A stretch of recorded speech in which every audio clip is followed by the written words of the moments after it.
a este espacio académico del Observatorio de Coyuntura y Asuntos Internacionales titulado Detrás del Spot, Comunicación y Política en el Escenario Electoral de Santa Cruz 2026.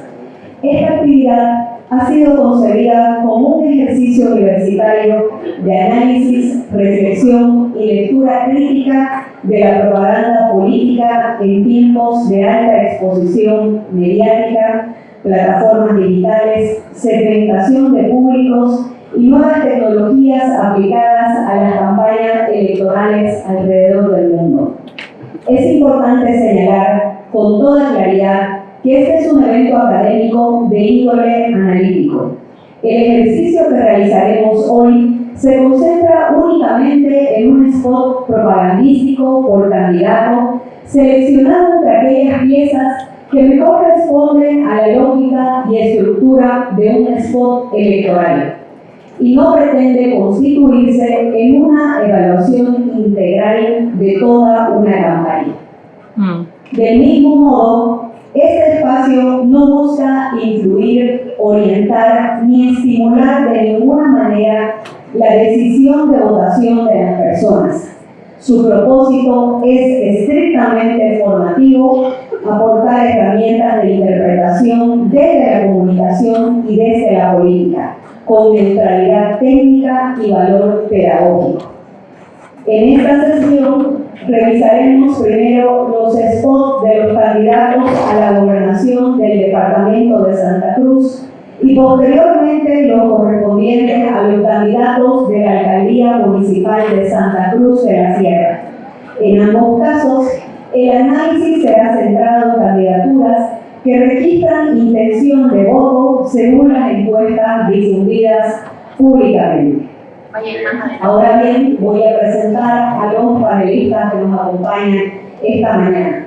Primeramente, voy a hacer mención a Juan Carlos Peña Gutiérrez, profesional de amplia trayectoria, licenciado en Comunicación y magíster en Dirección de Marketing.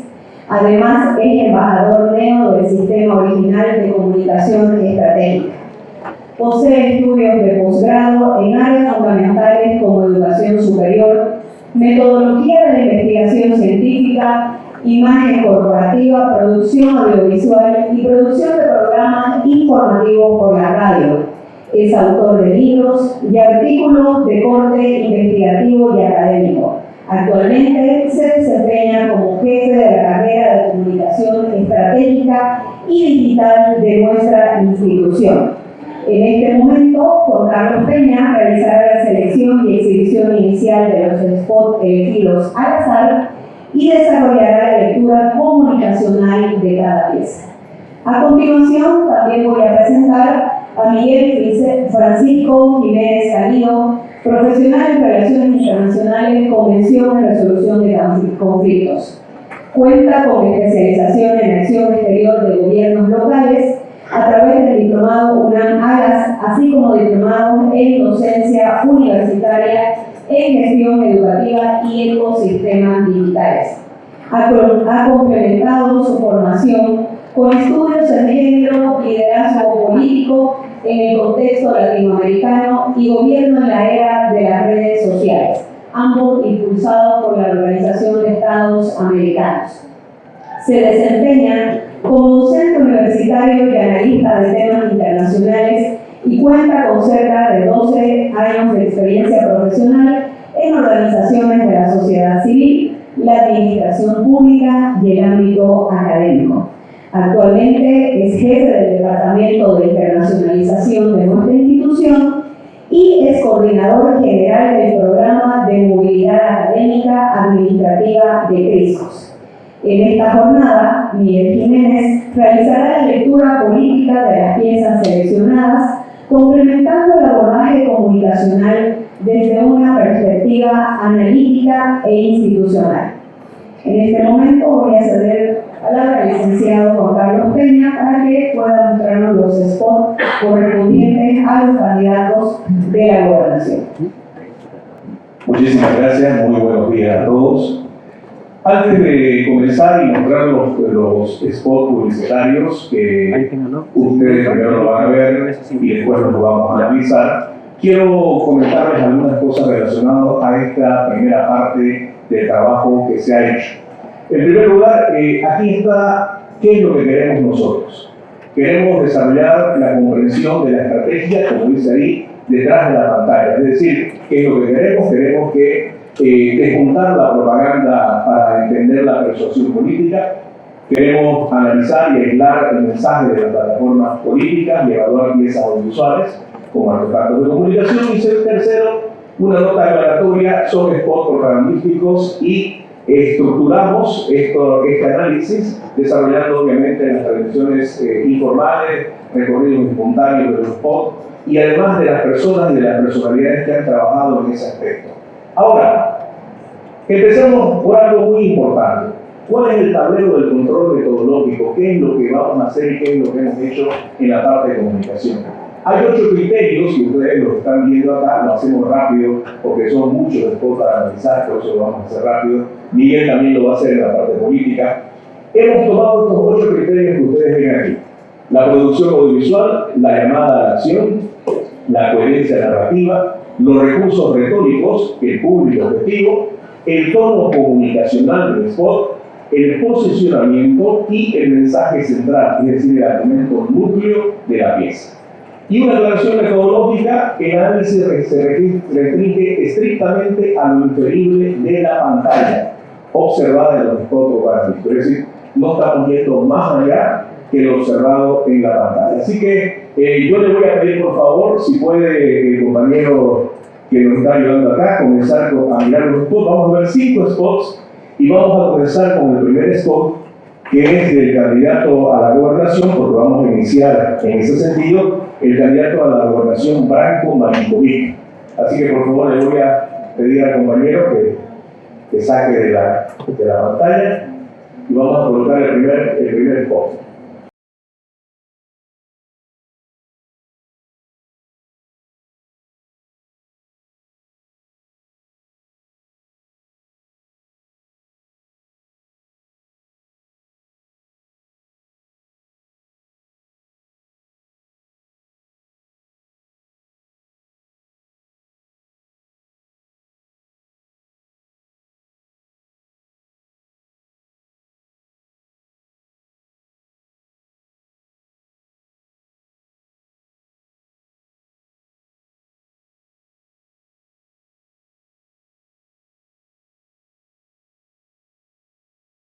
Muy bien, el segundo spot que vamos a ver dentro de un momento, mientras va cambiando, es de Luis Fernando Camacho. Por favor, vamos con el spot de candidato.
Muy bien, el tercer spot que vamos a ver ahora es del candidato a la gobernación Otto Ritter, por favor.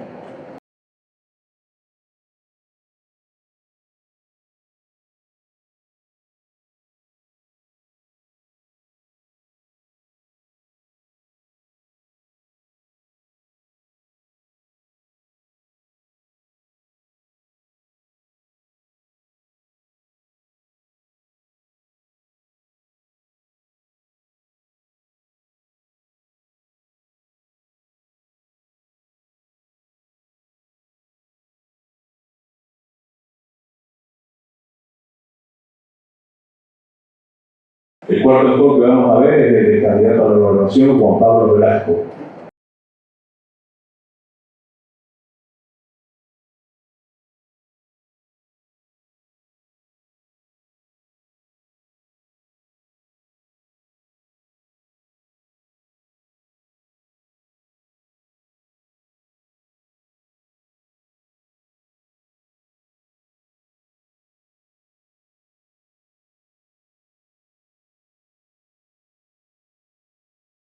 Y el último spot de los candidatos a la gobernación es el de Guido María.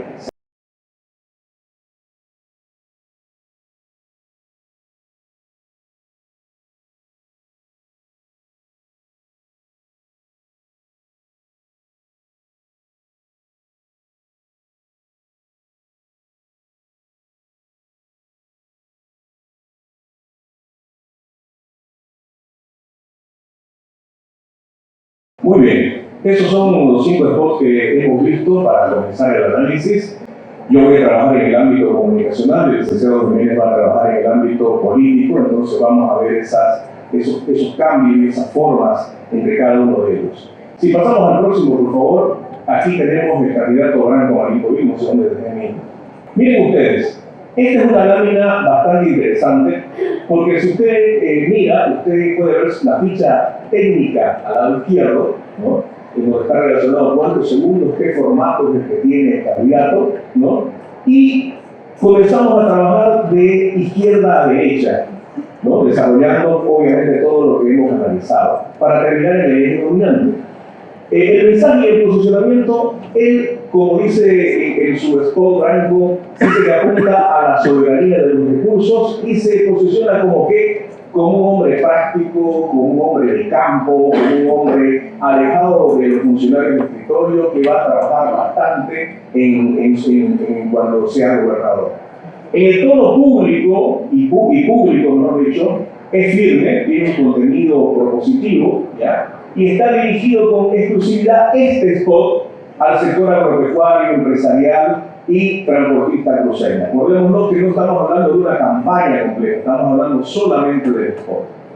La retórica y narrativa hace uso de la tipografía, si ustedes vieron las letras ¿ya? Fragmentadas que crean suspenso, ¿no? Habla de carreteras de exportación, que funciona, como dice el mismo spot, como un eslogan visual más concreto en este ecosistema. Y finalmente la producción y cierre, ¿no? Tiene múltiples locaciones, es decir, en múltiples lugares se ha grabado, ¿ya? Y tiene obviamente excelente luz natural, válida experiencia empírica, etcétera, etcétera. ¿Y cuál es su tono? ¿Cuál es el eje dominante del spot de Branco Marinkovic? Que lo estamos desarrollando cualitativamente, después vamos a verlo todo por igual y vamos a hacer una comparación. Es el tono más racional que emocional, es decir, Branco en este primer spot habla en un tono más racional que emocional. Segundo, rápidamente, Luis Fernando Camacho, usted puede ver la ficha técnica, también está en un formato vertical, en la duración en segundos. ¿Cuál es el mensaje y posicionamiento? Habla de la promesa de un gobierno con fuerza, pero sin confrontación. Tiene una parte de su mensaje, dice, sin dividir. Entonces se posiciona como el candidato del refugio del cansancio ciudadano. En el tono y en el público es altamente emotivo, aspiracional, cinematográfico, habla de una ciudadanía amplia y popular agotada del conflicto político. En la retórica y narrativa hace uso magistral de la voz, ¿no? Y en la producción y cierre, la pieza técnicamente más elaborada del bloque es esta, y ya lo vamos a ver luego por qué. ¿En dónde está él? Está más dentro del tono emocional, es decir, comenzó con este tono a hablar del tema emocional, más que un tema racional en el que cayó Branco Marinkovic en el primer spot. Vamos al tercero. Aquí está usted la ficha técnica de Otto Ritter. Otto Ritter hace un reclamo histórico del cruceño, se posiciona como un candidato cercano, ¿no? Y obviamente es un candidato que del descarte, dice, ¿no? Deliberado de maquillaje político tradicional, es un candidato nuevo para todos, ¿ya? El tono y el público es directo, genuino, expresivo, interpela a los ciudadanos que valoran la honestidad, ¿ya? no es un trabajo muy interesante en la parte audiovisual. Su retórica tiene una negociación frontal a la cámara y hay algo muy interesante, fíjense, tiene un lazo en la solapa, que es el lazo de autismo, que actúa como un poderoso símbolo silencioso de inclusión. Acuérdense que él habla en su plan de trabajo de que él va a trabajar muchísimo con los niños autistas. Entonces ese lazo es un poderoso símbolo comunicacional en el momento que está desarrollándose el spot. Y finalmente tiene austeridad técnica, un solo plano fijo sobre el fondo blanco y es breve. ¿Y dónde está el eje dominante de Otto Richter? Está en lo testimonial. Él habla más que todo de su testimonio de vida, en la forma, en lo que es él, qué hace, etcétera, etcétera. El penúltimo candidato, Juan Pablo Velasco, es el candidato de diagnóstico ciudadano. Como ustedes pueden ver, a cada uno de los candidatos le hemos puesto un subtítulo, ¿no? Esta es su ficha técnica. El retrato de asfixia económica diaria no alcanza, dice, descartando los milagros, y se posiciona como el gestor que comprende la realidad sin sobreestimar la solución. En el tono y público es sobrio, reflexivo, profundamente empático, ¿ya? Conecta con la clase media, los sectores populares. En la retórica tiene el uso perfecto de la sinécdoque, que es uno de los símbolos semióticos, podríamos decir, que nosotros estudiamos en comunicación, ¿ya? Y la producción y cierre tiene una alta calidad fotográfica con estética naturalista. ¿Dónde se coloca Juan Pablo Velasco en el ámbito comunicacional? Se lo ve como más empático, como que llega más al público, según lo que hemos podido ver en el spot. Y finalmente lo tenemos a Guido Naya. Aquí lo tenemos a Guido Naya, que trabaja un mensaje y posicionamiento que visibiliza la crisis que otros omiten, habla de los incendios forestales, habla de un posicionamiento de la educación, ¿no? Habla de primero Santa Cruz, luego su tono y público es bipartito, deliberado, severo al inicio, esperanzador al final, tiene una retórica y narrativa en el lenguaje digital y en contraste tiene la tipografía roja a verde que funciona definitivamente. Tiene un trato colonial como el de Cine Voz y una producción y cierre que usa el blanco y negro para generar malestar, controlado frente al color para la propuesta. Sus 28 segundos, 26 segundos no le permiten profundizar argumentativamente. Ahora, ¿qué candidato es él? Es el candidato del diagnóstico crudo, el que dice las cosas como él cree que están. Entonces, según esta candidatura, él está yendo conforme a lo que él ve de Santa Cruz y va a ir, obviamente, trabajando para que Santa Cruz crezca. Ahora, si usted ve aquí, usted va a ver un mapa de posicionamiento cartesiano.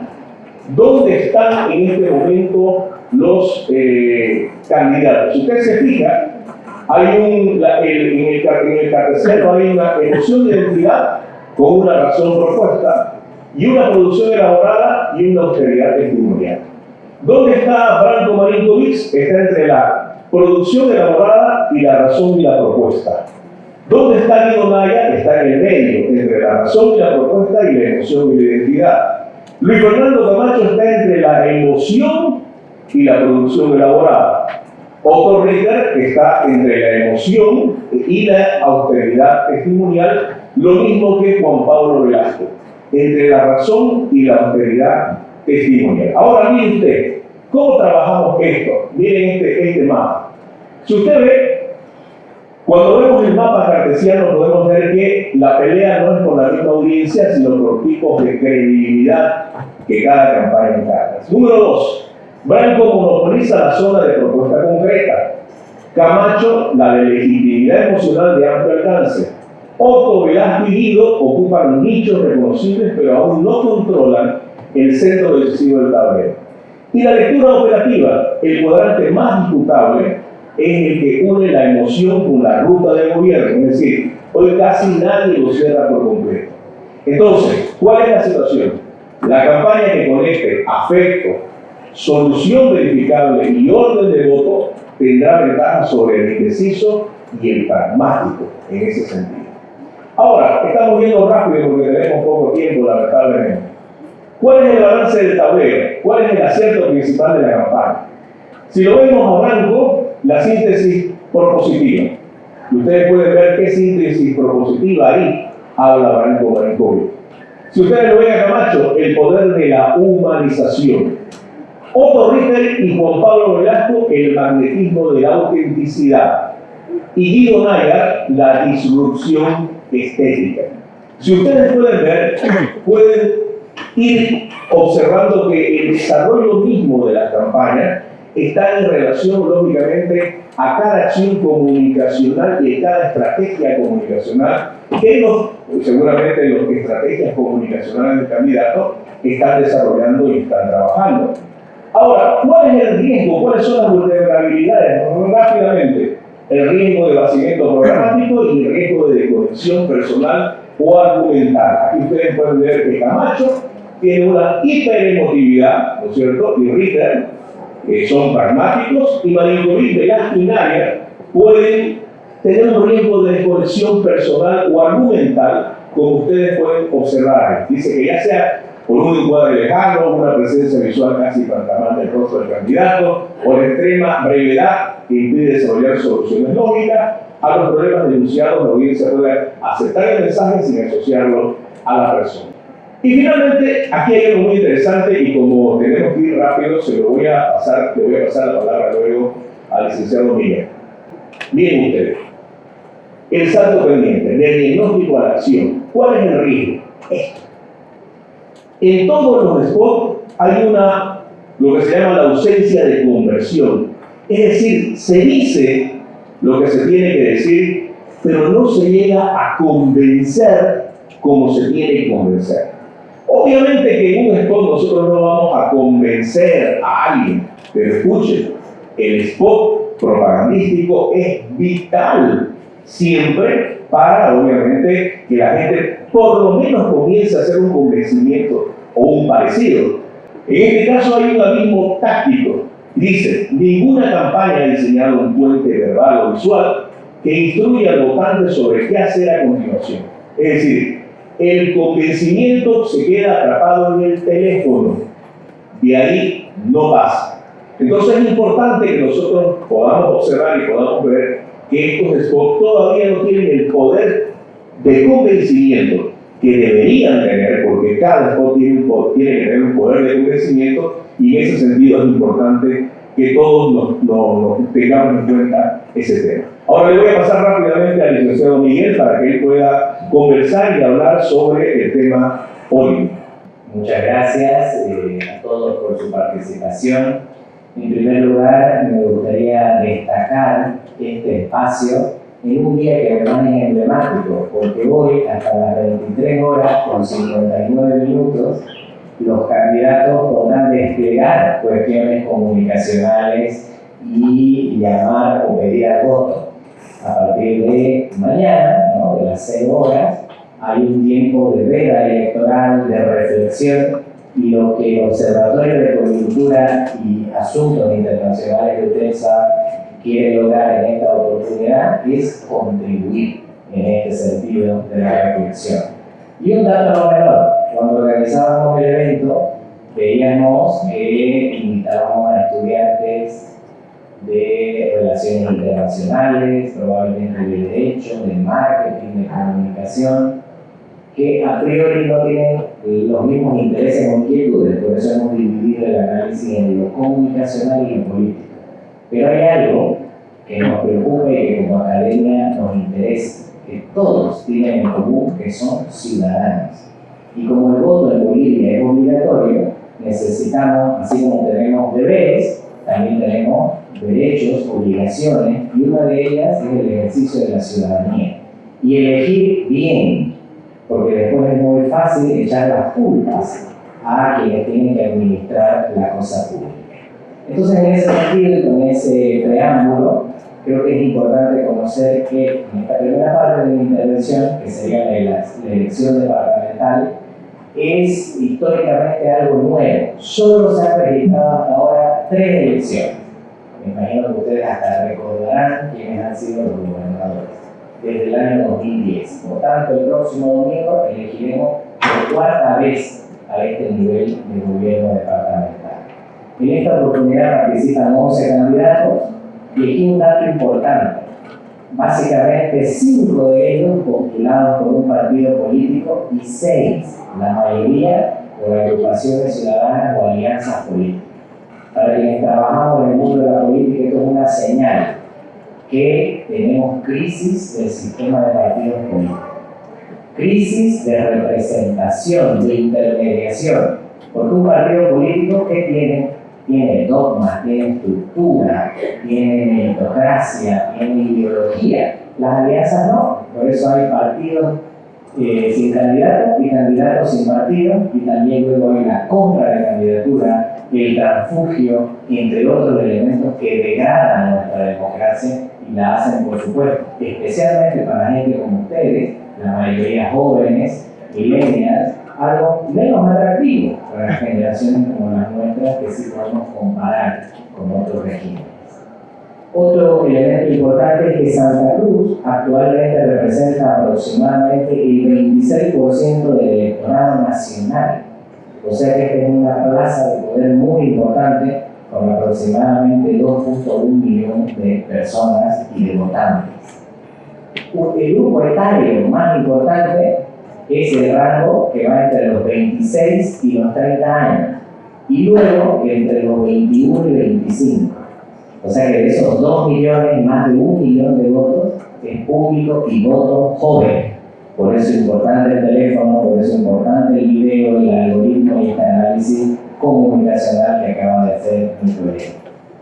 El perfil sociológico del electorado, un electorado mayoritariamente urbano, un electorado migrante, ¿sí? Santa Cruz ya es una plaza de migración, urbano y popular en expansión. El electorado tiene esa característica y, por supuesto, de fuerte identidad regional.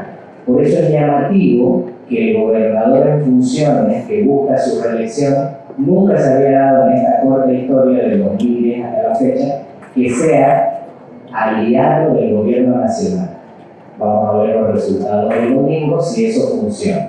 Para quienes me siguen, creo que están entendiendo lo que quiero decir, ¿no? Es la primera vez que hay una alianza entre el gobierno departamental y el gobierno nacional.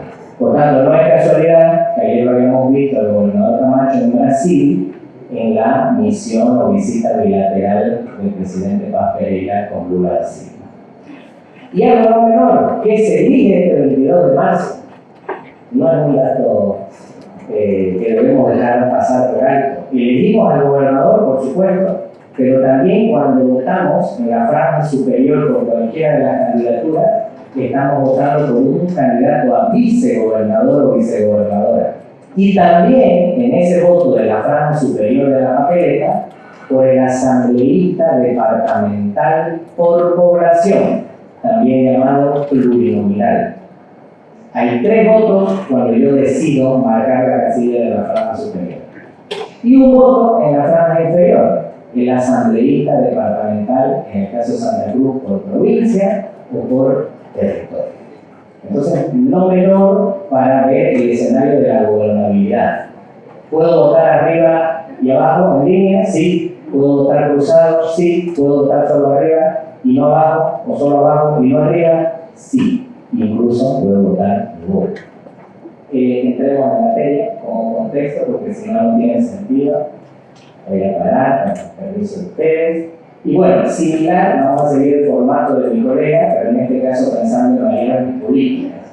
Vamos a ver la narrativa, el diagnóstico del problema, todavía, el proyecto político, el tipo de liderazgo, la base social y su ubicación ideológica.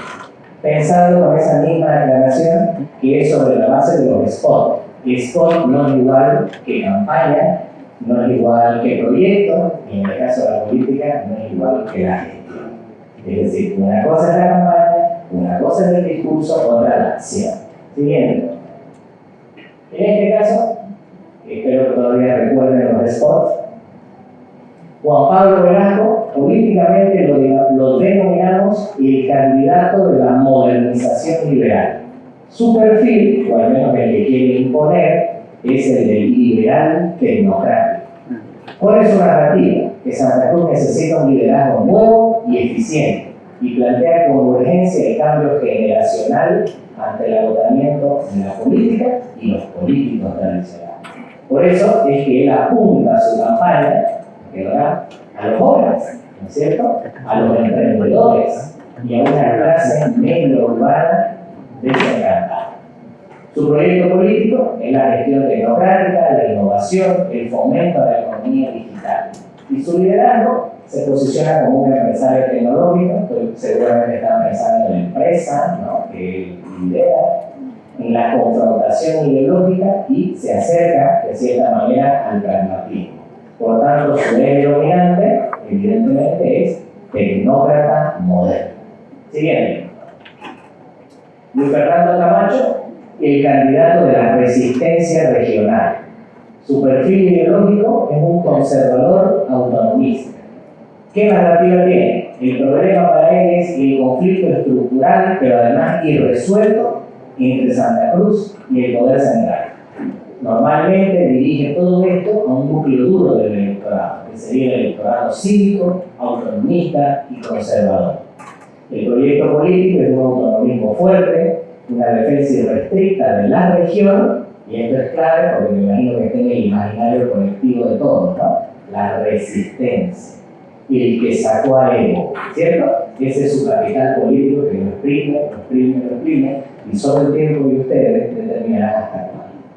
Tipo de liderazgo: carismático, movilizador, confrontacional, cimentado en su rol histórico, ahí lo decía, de la crisis política de 2019. Por tanto, su eje dominante es la movilización carismática, emocional. Siguiente. Vayan haciendo también comparaciones con lo comunicacional, ¿no?, cómo pueden haber coincidencias.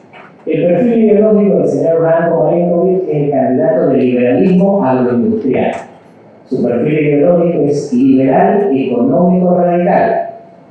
¿Por qué? Porque en la narrativa está el estancamiento del exceso de la intervención del Estado y las trabas que le impone al sector productivo. En cuanto a su base social interpelada, él directamente apela al sector empresarial, agroindustrial y los gremios productivos. Su proyecto político, defensa férrea del modelo productivo cruceño, la libertad económica, que fueron sus 3 puntos del spot, y la agroindustria sin ataduras. Se ubica desde el éxito de su historia de vida en lo empresarial e ideológico y se quiere elegir como el garante del motor económico del país. Su eje dominante es el mercado libre. Y un dato que en política no es menor: él no renunció a su senaturía y sigue siendo senador por el departamento de Santa Cruz. Siguiente.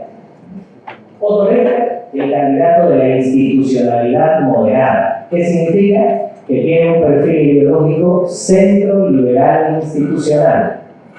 ¿Qué narrativa nos presenta el señor Ritter? Los problemas radican en la mala administración y la falta de planificación, evitando la polarización discursiva. ¿A quién apela? A la clase media profesional, a los sectores institucionales y a los votantes que están fastidiados, cansados de la confrontación. Su proyecto político es la gobernanza técnica, el orden institucional y que el aparato público logre modernizarse. Su liderazgo va a ser tecnocrático, pero moderado. Se proyecta como una alternativa de gestión racional frente al ruido, al caos, al conflicto, a la polarización. Por tanto, su eje dominante, políticamente hablando, a raíz del análisis de su spot, es el pragmatismo técnico. Y finalmente, Guido Nayer, el candidato del orden y la autoridad. ¿Cuál es su perfil ideológico? Un conservador del orden. En la narrativa, él alerta sobre una crisis inminente del orden público, inseguridad y debilidad. Por eso es muy serio y no brilla, ¿no?, comunicacionalmente hablando. Interpela, se dirige a los sectores urbanos y periurbanos altamente preocupados por la delincuencia y la incertidumbre del desarrollo social. Su proyecto político reivindica un Estado fuerte, especialmente en materia de seguridad ciudadana y en la aplicación estricta de la ley. Su tipo de liderazgo es la autoridad tradicional, de mano dura, con toda la experiencia que él ha tenido en política en el ciclo político anterior, ¿no? Y cercano al orden conservador clásico. Por eso su eje dominante es la autoridad estatal. También, haciendo el ejercicio del mapa cartesiano, podemos ver que tanto Juan Pablo Velasco como Otto Richter están en ese cuadrante que los acerca al liberalismo económico y a la gestión institucional. El señor Marinkovic entre el liberalismo económico y la movilización carismática, y fíjense que debajo del nombre, el perfil que hemos identificado, la candidatura de Guido Naya entre la gestión y el conservadurismo identitario, y por supuesto, entre ese conservadurismo y la movilización carismática, el gobernador Luis Fernando Camacho. Esto en política puede ser interesante para ver algo que no dije al inicio. La elección de gobernación se asemeja a la de este presidente, en que para ser elegido necesita dos condiciones: o tener 50% más uno de los votos, o tener 40%, pero una diferencia de al menos 10 con el segundo. Hemos conocido una encuesta seria. En esa encuesta seria no hay ninguna de las dos condiciones, lo que irremediablemente llevaría a una segunda vuelta. ¿Y qué pasa en la segunda vuelta? Solo van los dos candidatos más votados. Entonces, esto es importante para ver los otros candidatos, que son 11, ¿no? Hemos analizado solamente a 5, por quién votaría. Por tanto, el cuadrante puede ser determinante para ver posibles alianzas en segunda vuelta. ¿Qué nos dice tradicionalmente la historia de aritmética política en países donde hay segunda vuelta? Que el segundo empieza a tener, por supuesto, favoritismo. Entonces, es mala noticia para los que en primera vuelta no ganan siendo primero, como ven en la siguiente. Hay excepciones, ¿no? La principal la hemos visto en nuestro país también. Siguiente. Bueno, ¿cómo llegamos al balance de tres grandes proyectos de poder en la contienda electoral? El liberalismo económico empresarial, el liderazgo regional autonomista, fíjense ahí, también se hace una división de candidatos, y la gestión institucional del orden. Me voy a poner un poquito más. Siguiente. Esto es elemental. Se puede evidenciar en esta campaña, en estos spots, que cada candidato ha asegurado una base legal, pero limitada. Algunos el agro, algunos la clase media, otros la juventud, otros el civismo. Pero por eso es que en esa única encuesta que hemos visto no hay un claro ganador. Entonces, vemos un vacío de representación. En la gobernación, el reto de trascender el interés sectorial evidencia que ningún proyecto ha logrado consolidarse como el representante indiscutible de toda la región, a diferencia de los tres procesos electorales anteriores, ¿no? Donde era muy claro quién era el gobernador, o sea, el candidato, que a la postre se configuró en el gobernador y hasta gobernó, digamos, de manera indiscutible.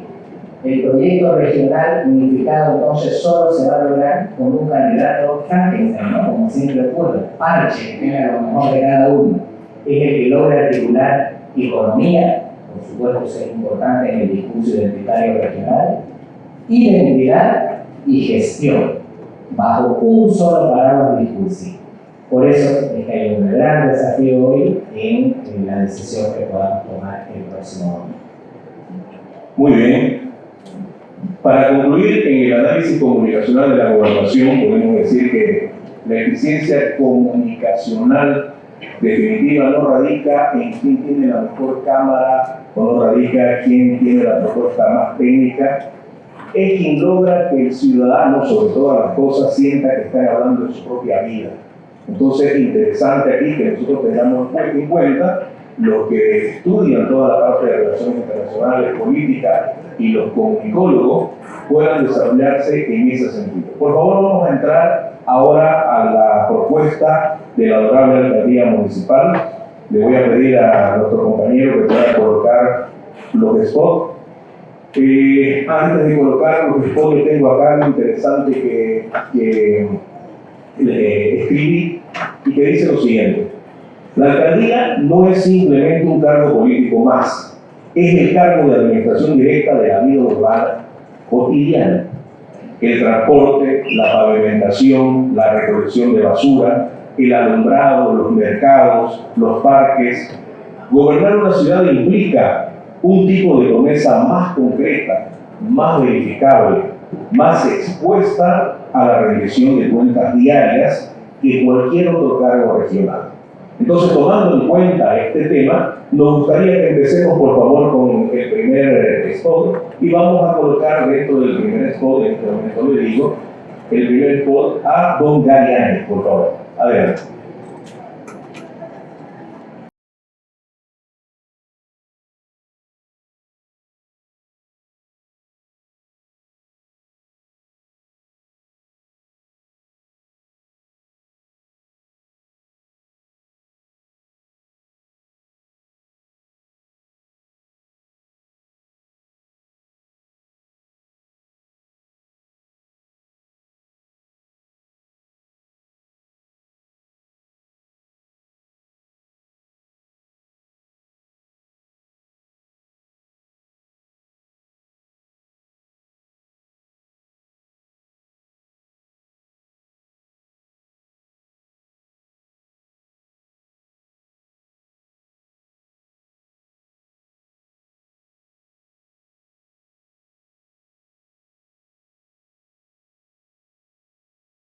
Muy bien, el segundo spot es el de la candidata a la alcaldía municipal, Angélica Sosa, por favor.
El tercer spot que vamos a ver es el de Carlos Mamén Saavedra.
Y el último spot que vamos a ver es el de Alfredo Solares, por favor.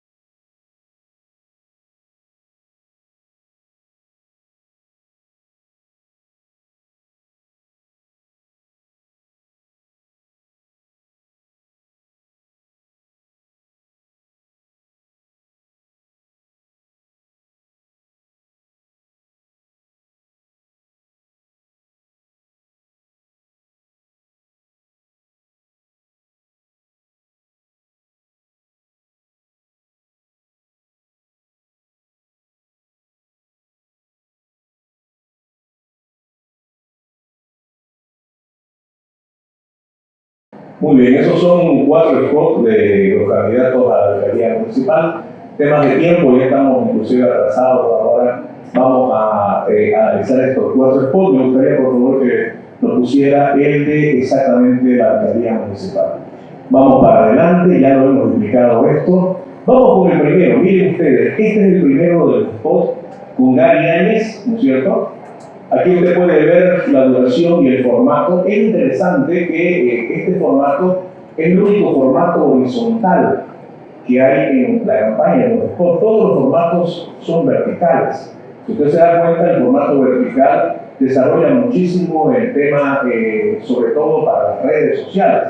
Y el formato horizontal está más desarrollado para televisión, campañas, etcétera, etcétera, que solamente y obviamente en canales de televisión, etcétera, etcétera. Se puede hacer en redes digitales, se pueden reproducir en redes digitales, pero más se trabaja en los formatos verticales. Entonces, mire usted, ¿cuál es el mensaje y el posicionamiento del habla del 22 de marzo? Como un detonador de urgencia extraordinariamente eficaces. Entonces le dice al votante que hay un día específico para actuar y que la oportunidad tiene fecha de vencimiento, uno de los mensajes más claros que tiene Gary Áñez comunicacionalmente.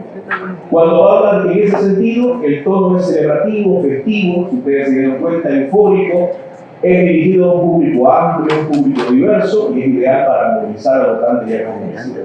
En la retórica usa la metonimia de la celebración para destacar que la victoria está decidida, es decir, tiene una coherencia emocional alta, pero carece de un argumento programático en ese momento.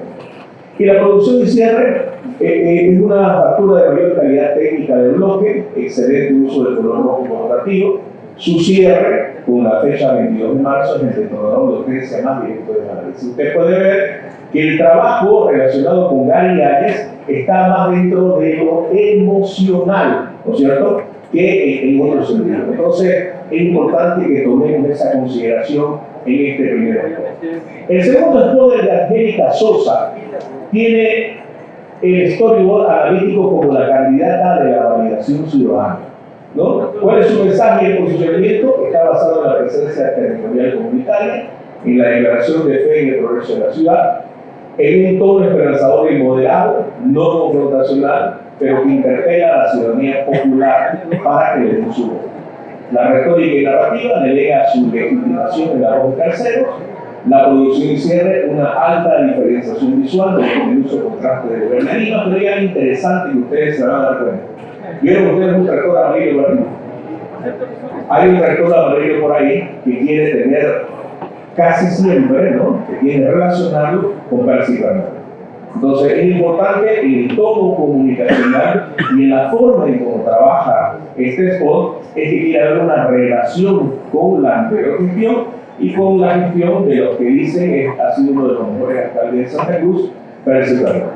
Y su eje dominante está en lo testimonial y lo producido, es decir, está en la mitad. ¿Por qué? Porque trabaja en la validación. Ellos quieren que la validen, es decir, ella ha tenido un inconveniente, un problema, recién salió de un lugar de donde no queremos estar nunca nosotros, ¿no es cierto? Entonces existe una situación de querer decir, yo estoy aquí, nuevamente denme una oportunidad para que yo pueda volver a la alcaldía, en este caso, siendo ella alcalde municipal. El tercero, Mamel Saavedra, Carlos Mamel Saavedra. Recordemos que Mamel Saavedra viene trabajando en la parte comunicacional desde hace ya 5 años. Es decir, desde que él es concejal ha comenzado a trabajar en ese sentido. Entonces es importante que él, si ustedes ven su análisis digital, tenemos un análisis digital que lo vamos a pasar más adelante, él tiene millones de seguidores, ¿no? Con relación, por ejemplo, a Gary Áñez, que tiene 200 y tantos mil seguidores. Él tiene millones de seguidores. Entonces eso es un dato no menor en este sentido. Entonces, mire usted, el mensaje se perfila como una figura de gestión disruptiva que no debe ensuciarse las manos. Usted ha visto ese spot, ¿no? El mensaje central es enviar a la corrupción de los pícaros a la basura, ¿no? El tono público es combativo, teatral, con ironía visual implícita, ¿no? Conecta con el votante urbano, harto de la gestión formal que valora el gesto físico por encima de lo retórico. Su retórica narrativa es la pieza de mayor coherencia narrativa estructural en el inicio, desarrollo y desenlace, y la acción física de arrojar las bolsas negras reemplaza brillantemente el discurso verbal. Y la producción y cierre es una producción exterior funcional, iluminada, no pide el voto explícitamente, pero su cierre es la promesa implícita de una limpieza institucional. ¿En dónde está él? Está en el eje dominante de la acción crítica. Si vemos la identidad y la acción crítica, él está dentro de la acción crítica como candidato hacia la alcaldía municipal. Y finalmente lo tenemos a Alfredo Solares. Alfredo Solares es un candidato de la presencia territorial, así lo hemos denominado. Es decir, construye su perfil desde la base territorial, cercano a los sectores periféricos, vulnerables, ¿no? Alejándose del salón político, podríamos decir así. Está apoyado en el color naranja y el tema tenemos una idea, es importante, tenemos una idea, dice, pero no la desarrolla completamente. Es el motivo orgánico, mejor dicho, comunitario, ¿ya? Es diseñado para razonar o resonar en los votantes, variables, territoriales que valoran su presencia, ¿no? La acción directa abraza, entrega, camina, ¿no? Funciona como un único argumento no verbal y carece de una estructura narrativa progresiva que potencie lo que está haciendo en ese momento dentro de la comunicación del mensaje. Finalmente, la producción inicial tiene una autoridad técnica, imágenes inestables y luz natural sin tratamiento, y actúa más como un registro documental de campaña que como un spot de persuasión formal. ¿Cuál es su eje dominante? La austeridad testimonial. Y en ese sentido, cuando nosotros vemos esto, vamos al mapa cartesiano que hemos estado desarrollando, y mire usted, si usted ve, hay una diferencia entre lo que hemos hecho con la gobernación. En la gobernación le dimos emoción e identidad y otro tono. Aquí le damos emoción, identidad y acción crítica. ¿De qué manera se está trabajando esa acción crítica dentro del ámbito comunicacional? Y la producción elaborada y la austeridad testimonial. Y podemos ver a los candidatos más relacionados con la emoción e identidad, podemos ver a los candidatos más relacionados con la austeridad testimonial, una candidata que está en el medio entre la acción crítica y la emoción e identidad, porque obviamente está en la validación, en su momento de validación. ¿Qué van a decir de mí? ¿Será que van a votar por mí? ¿Será que lo que sucedió va a tener una acción inmediata en la votación? Es decir, lo que a ella le sucedió, es decir, que estuvo lamentablemente presa. Entonces, todo esto hace ver que Mamel Saavedra, Carlos Mamel Saavedra, está dentro de la producción elaborada y la acción y crítica.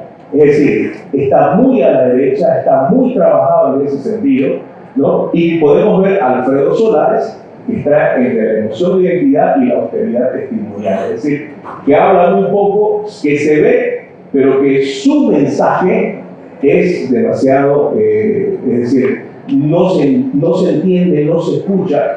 Con solamente saludos y otra cosa no se va a hacer mucho, entonces tiene que haber un mensaje mucho más potente en ese sentido.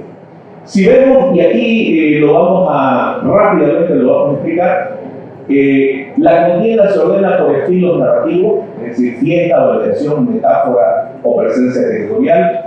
Gary controla la movilización emotiva, Angélica la confianza delegada, Mabel la crítica simbólica y Alfredo la cercanía real.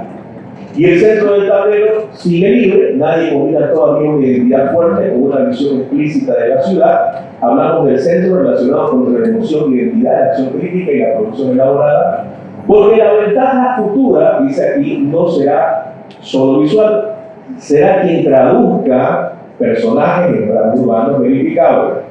En una campaña municipal, el vacío programático puede convertirse en la oportunidad más grande del tablero, del posicionamiento que nosotros estamos viendo aquí. Vamos a pasar, porque estamos ya un poco retrasados, ¿ya? Usted puede ver acá el balance del tablero. El detonador de urgencia, su fecha 22 de marzo, está la urgencia electoral de Gary Áñez.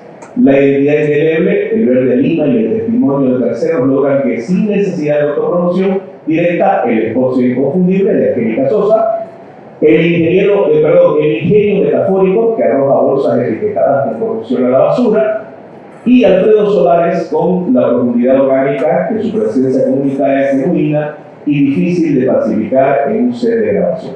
Rápidamente vamos a ir al final. También hablamos de un déficit de conversión, pero vamos a ir al final. Dice, el análisis de este bloque revela una paradoja en la comunicación política. Existe una sofisticada capacidad para proyectar identidad y emociones, pero una preocupante orfandad de visiones sobre la administración urbana. Los spots construyen personajes memorables, pero no exponen planes de ciudad. Es decir, la eficacia de una campaña municipal no radica solo en la espectacularidad visual de su propaganda, sino en su capacidad de convencer al ciudadano de que detrás del símbolo existe un administrador preparado para gobernar. Intervención. Y recuerden que yo les decía en la elección departamental hay muy poca tradición. Ocurre todo lo contrario en el municipalismo, porque desde 1985, que se elige por primera vez a un alcalde municipal, han transcurrido 11 elecciones. Es decir, el domingo será la 12ª oportunidad. Hay 12 candidatos, hemos elegido 4, y por supuesto lo que vamos a elegir no solo es el ejecutivo municipal presidido por el alcalde, que es por mayoría simple. Un voto más y es declarado alcalde. ¿Dónde lo votamos? En la franja superior de nuestra papeleta. Y en la franja inferior tenemos a los concejales municipales, que en este caso son 11 y complementan el escenario de gobernabilidad. Ha habido muy pocas encuestas, las encuestas no llegan al nivel de concejalía, entonces lo que se hace es suponer que el porcentaje de apoyo al candidato a alcalde se traduce proporcional y aritméticamente al del concejal, pero no siempre es así. Vamos con los spots, por favor. ¿Cómo la podemos ubicar? La señora Sosa, ya desde el punto de vista político nuevamente. Es la candidata de la experiencia administrativa. Quienes han visto el debate del domingo pasado, creo que lo han podido corroborar también, ¿verdad? Ella promete recuperar la gestión municipal frente a la actual, en evidente falta de planificación.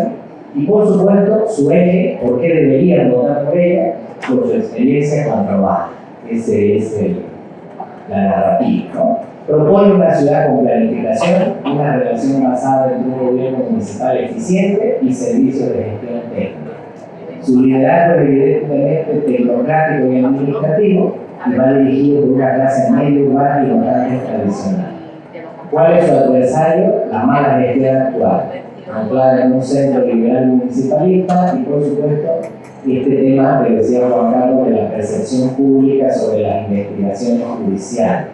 Es decir, plantea, ¿no?, un derrotero político antagonista en la presente o actual gestión municipal. Su eje dominante, entonces, por eso comunicacionalmente está en el centro, mire como políticamente también, entre la gestión técnica y no así la renovación. Siguiente. Alfredo Solares, tipificado como, en el análisis, el candidato de la solidaridad emocional. Definitivamente su eje dominante es lo emocional y lo social, se centra en la solidaridad ante el diagnóstico de un abandono profundo de los sectores más vulnerables de la ciudad. Si ustedes vieron el debate también, más allá de un lapsus, más allá de un meme, de un error que puede cometer cualquiera, la impronta de hablar de los barrios, ¿cierto? Ese es el elemento. Y algo que también quería comentar, cuando hacíamos esta selección con Juan Carlos, veíamos que este año la campaña no ha trabajado demasiado en spot propiamente dicho, sino en videos para redes sociales. Por eso también creo que es importante analíticamente. Es decir, nos ha costado en algunos candidatos encontrar su spot oficial, por decirlo así. El modelo, bueno, busca una ciudad solidaria, con fuerte enfoque social, propone un municipio cercano, afectivo y netamente proveedor. Al ser su liderazgo carismático social, por supuesto que apela a sectores populares y capitaliza su comunidad ya consolidada en ese ámbito en redes sociales. Construye como adversario la indiferencia frente a los pobres. Se ubica en un populismo social moderado, alejándose de las estructuras formales. Siguiente. José Arias, el candidato del ordenamiento urbano, su eje dominante va desde la espontaneidad hacia la planificación y orden. Hay un cambio respecto a su anterior performance en la elección anterior. Fíjense que en el spot que seleccionamos se declara que no es apoyado por ninguna de las logias del élite, se apoya más en la población, ¿no? Una suerte de elección aprendida, se recordarán de la elección anterior, donde realmente estuvo muy cerca de ganar la alcaldía y según él y sus partidarios ganó realmente la elección de los concejales, ¿cierto? Pero bueno, luego hay un tema jurídico y lo que todos ya conocemos. Reivindica una ciudad ordenada, una gestión moderna, diagnostica grave desorden urbano y servicios municipales altamente. Consigue una ciudad moderna, un municipio que actúa como administrador y planificador. Y el adversario directo es la ineficiencia administrativa. Ya que estamos viendo hasta acá la diferencia de la gobernación, que en la alcaldía no hay grandes diferencias ideológicas ni proyectos. ¿Por qué? Porque es claro que todos diagnostican e identifican una pésima gestión municipal actual. Lo digo esta vez sin ninguna neutralidad. Entonces, claro, es mucho más fácil plantear la diferencia. En este caso sería ciudad, mejor servicios, transparencia, etc. Sigue. Manuel Saavedra, ponemos Mamé, porque creo que es lo que he identificado y todos me conocen así también, por supuesto, es el candidato de la denuncia frontal. Su eje dominante es la confrontación y la fiscalización. El adversario absoluto es la corrupción política de lo que él llama el establishment, transita claramente por las lógicas discursivas del populismo anticorrupción y como decía Juan Carlos, viene trabajando ya en esa dinámica por la cual tiene millones de seguidores y ustedes lo conocen. Creo que políticamente es importante decir también que no es nuevo en política, lleva muchos años en muchos partidos, en muchos cargos y que también hay un elemento pendiente políticamente hablando. Una cosa es denunciar, otra cosa es proponer y ser un gestor. Bien. En ese mapa cartesiano, entonces, ¿dónde lo ubicamos? Aquí no hay segundas vueltas, entonces claramente es proyectos de gobernabilidad del Consejo, como seguramente tendremos que ver, ¿no? Porque en la única encuesta hay un claro favorito y con amplia posibilidad. Esta elección es menos atractiva para el análisis político que de la gobernación, ¿no? Porque nos da la impresión de que solamente tenemos que esperar resultados de confirmación. Pero bueno, más allá de eso, Angélica Sosa, entonces, la gestión técnica, anclada en la estructura tradicional, José Galeani, el ordenamiento institucional moderno, en el mismo cuadrante, fíjense, Manuel Saavedra, la ruptura anti-establishment, y el señor Solaro, un liderazgo puramente afectivo, externo a ese establishment, por eso se ubica en esos nombres. Sí. Las narrativas entonces, que son los patrones discursivos frente a este electorado urbano de Santa Cruz de la Sierra, es la ciudad gestionada, la ciudad ordenada, transparente y solidaria. Es decir, ustedes tienen, si aún están indecisos, un elemento que quiero decir también como corolario o conclusión, es que algunas veces tendemos a creer que las encuestas están falladas, no están bien realizadas. Por supuesto, sabemos que alguien las haga y que se realizan con el cargo también, pero es importante en el análisis político tener encuestas. Muchas veces el problema es el alto número de personas que no han decidido su voto, de incertidumbre, gente que no tiene clara la figura. Entonces, este tipo de eventos y de análisis nos permite tener estos patrones para que ustedes puedan decidir, porque sabemos que la realidad no es que van a leer los programas de gobierno, o algunas veces están fallidos, ¿no? También eso se demostró en el último debate, que han habido copiados y pegados de algunos de ellos. Siguiente, por favor.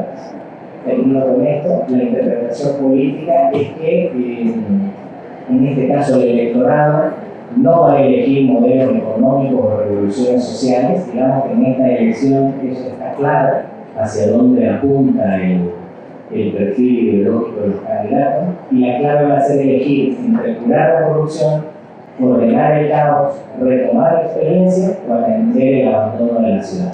No importa el orden de los factores, son todos elementos que creo que vimos en nuestra querida ciudad.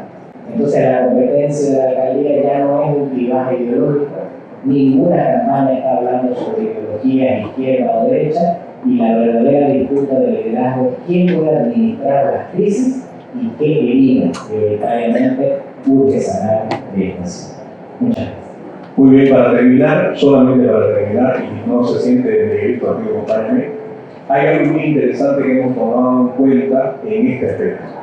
Ninguno ha cerrado el ciclo de persuasión completo en estos spots.